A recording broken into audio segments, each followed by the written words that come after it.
अस्सलाम वालेकुम to all and अस्सलाम वालेकुम पाकिस्तान। दिस इज़ सना अहमद। उम्मीद है आप सब लोग खैरियत से होंगे।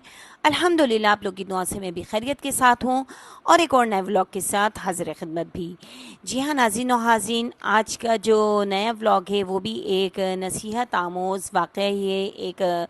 एक हमें मैसेज मिला है इस वाक़े से कि हमें अपने वालिदैन की और बिलखुसूस अपनी माँ का बहुत ज़्यादा एहतराम करना है और उनका इज़्ज़त और एहतराम के साथ उनके साथ पेश आना है। उनकी हर बात को नज़रअंदाज नहीं करना है, उनकी हर बात को तहे दिल से मानना है।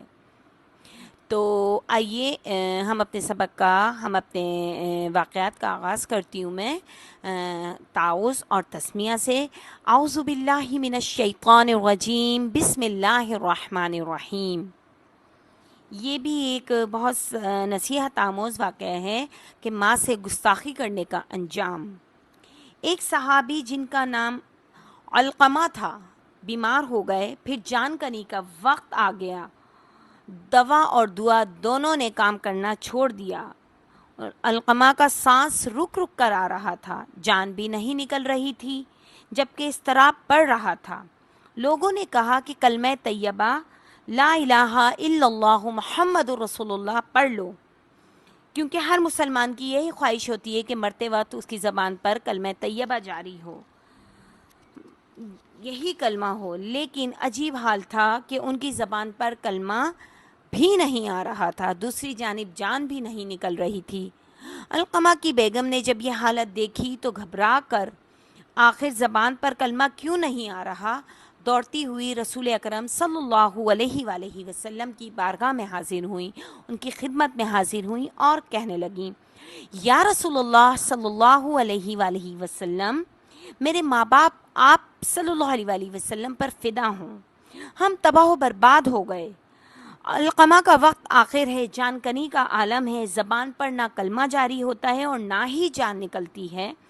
रसूल अकरम सल्लल्लाहु अलैहि वसल्लम ने दरियाफ्त फरमाया, उनकी वालदा जिंदा हैं? जवाब मिला, जी हाँ।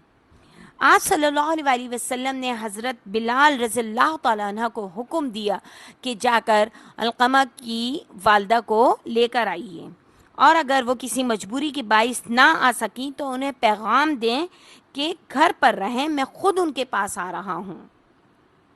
रसूल अकरम सल्लल्लाहु अलैहि वसल्लम का पैगाम मिला तो वह हाँपती कांपती दौड़ती हुई रसूल पाक सल्लल्लाहु अलैहि वसल्लम की खिदमत में हाजिर हुई और पूछा कि या रसूलुल्लाह सल्लल्लाहु अलैहि वसल्लम, आपने क्यों याद फरमाया?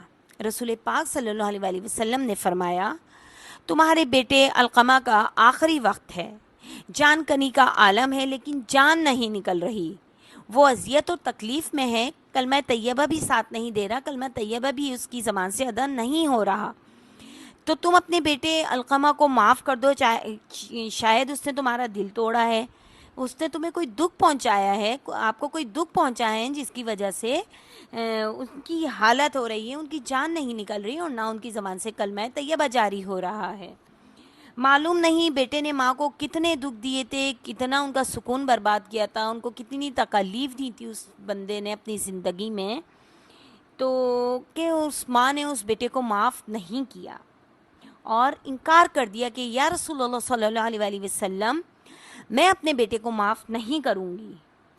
क्यों? क्योंकि अलक़मा ने अपनी शादी के बाद मुझे बहुत सख्त अजियत दी है, मैं उसे माफ़ नहीं कर सकती।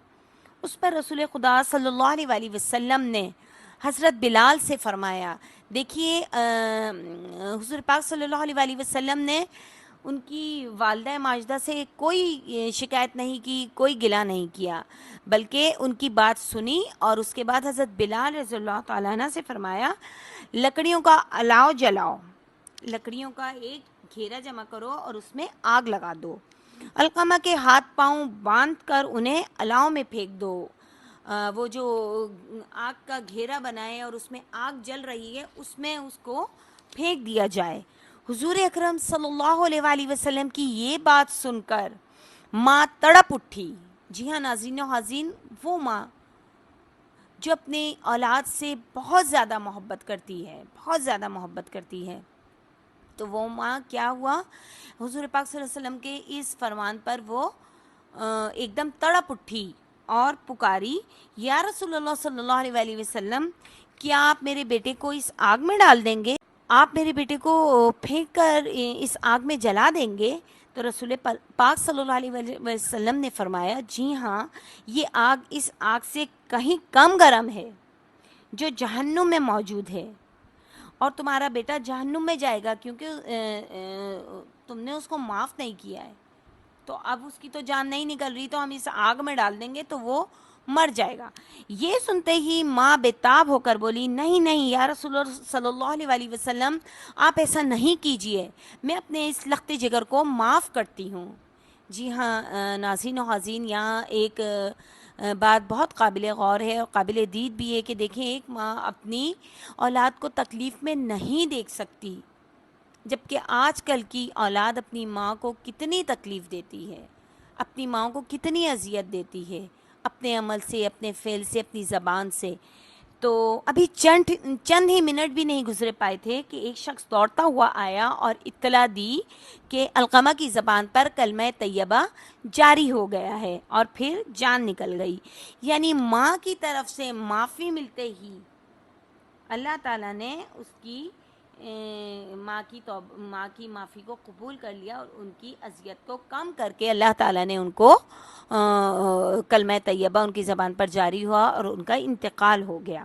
اس کے بعد رسول اکرم صلی اللہ علیہ وسلم علقمہ کے گھر خود تشریف لے گئے، نماز جنازہ خود پڑھائی، اور اس کے بعد جنازے میں شرکت کرنے والوں سے مخاطب ہوئے، فرمایا، لوگوں، ماں کی ناراضگی اللہ کی ناراضگی ہے۔ جی ہاں، اس واقعے سے ہمیں کیا سبق ملتا ہے کہ جو لوگ بڑے ہو کر یا چھوٹے بچپن میں اپنے ماں باپ، خاص طور پر اپنی والدہ کو اذیت پہنچاتے ہیں اور اس سے گستاخی سے پیش آتے ہیں، ان کی نہ دنیا سنورتی ہے اور نہ دین سنورتا ہے، ان پر نہ صرف لوگوں کی بلکہ اللہ تعالیٰ کی بھی لعنت ہوتی ہے۔ اس لیے ماں باپ کا ہمیشہ ہمیں احترام کرنا چاہیے۔ تو انشاءاللہ تعالی ہمیں اپنے ماں باپ کا احترام کرنا چاہیے، اور اگر اللہ تعالیٰ نے آپ کے ماں باپ آپ کی زندگی میں موجود ہیں، حیات ہیں، تو ان کی خوب خدمت کریں، ان کی دعائیں لیں، نہ کہ ان کی بد دعا لیں۔ تو اس امید کے ساتھ کہ آپ کو میرا یہ ولاگ بہت پسند آیا ہوگا، اور ضرور آپ مجھے کامنٹس کریں گے ان ولاگ کے سلسلے میں، اور اپنی ماں سے محبت کا اظہار کریں گے، ان کا کہنا مان کر، ان کی باتوں پر جو وہ کہتی ہیں ان پر عمل کر کے، کیونکہ ماں کی ناراضگی اللہ کی ناراضگی ہے، اور ماں کا خوش ہونا، ماں باپ کو خوش کرنا، مطلب انسان نے، بندے نے اپنے رب کو خوش کر دیا۔ جزاک اللہ خیرا۔ السلام علیکم ورحمۃ اللہ۔